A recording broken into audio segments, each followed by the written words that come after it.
السلام عليكم ورحمة الله تعالى وبركاته.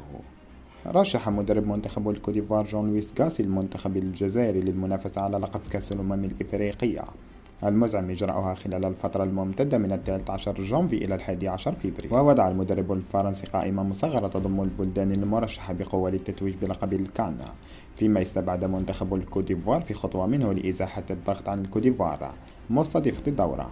وقال غاسي في تصريحات له عبر قناة بين سبورتس بفرنسا إنه منتخبه الإيفواري ليس مرشحا لنيل كأس إفريقيا 2024 رغم أن البطولة ستقام على أرضها، مضيفا بأن توقعاته تقول إن التتويج يكون من نصيب منتخب الجزائر أو السنغال أو المغرب، قائلا فريق ساحل العاج ليس مرشحا للفوز بكأس إفريقيا، من الواضح أن هذا اللقب يذهب إلى المغرب في السنغال وكذلك الجزائر.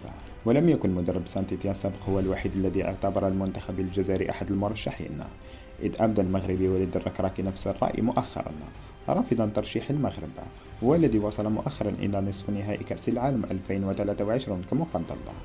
ويبدو أن هذه الاستراتيجية من جانب المدربين لتخفيف الضغط النفسي عن لاعبهم ونقله إلى فرق أخرى.